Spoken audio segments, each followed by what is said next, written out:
1 سال تھا اعلیٰ حضرت کی زندگی کا. 1921 میں اعلیٰ حضرت کی وفات ہوئی.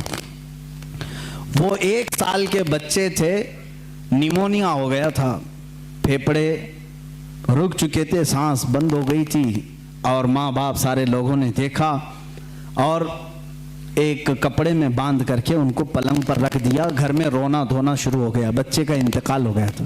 1 سال کا بچہ, سانس رک گئی, بند ہو گئی, نیمونیا کی شدت سے وہ حملہ آور ہوئی بیماری. اعلیٰ حضرت رحمۃ اللہ تعالیٰ علیہ کے وہ پڑوس تھے, ان کے رشتہ دار. جب اعلیٰ حضرت کو یہ بات کہی گئی تو آپ کو بھی غم ہوا, چھوٹا بچہ تھا, ابھی پیدا ہوا. اعلیٰ حضرت رحمۃ اللہ تعالیٰ علیہ نے کچھ نقش لکھے اور کہا کہ اس کی دھونی دیں اور اس بچے کی ناک میں سنگھائیں. کہتے ہیں وہ لے کر کے آئے, وہ بڑے معتقد تھے, گھر آئے, اس کی دھونی دینے لگے, اور ادھر غسل اور جنازے کی تیاریاں بھی چل رہی تھی. لوگ رو بھی رہے تھے, غسل اور جنازے کی تیاری.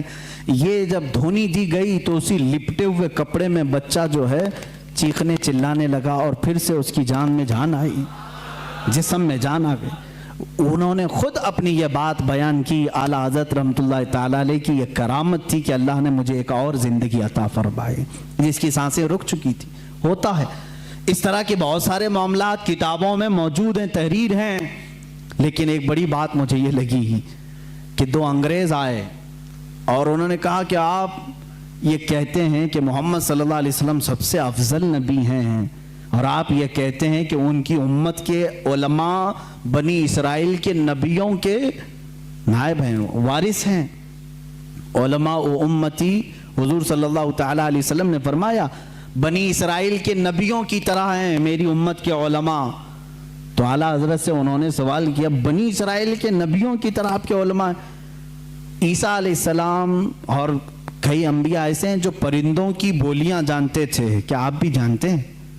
اس امت کا کوئی عالم ہے؟ مجھے بتائیں. اگر امت مصطفیٰ کے علماء وارثین انبیاء ہیں تو ویسی کوئی چیز آپ کے امت میں کوئی عالم جانتا ہے؟ اعلیٰ حضرت سے انہوں نے سوال کیا. اس وقت دور درخت پر 2 چڑیا بیٹھی ہوئی تھی.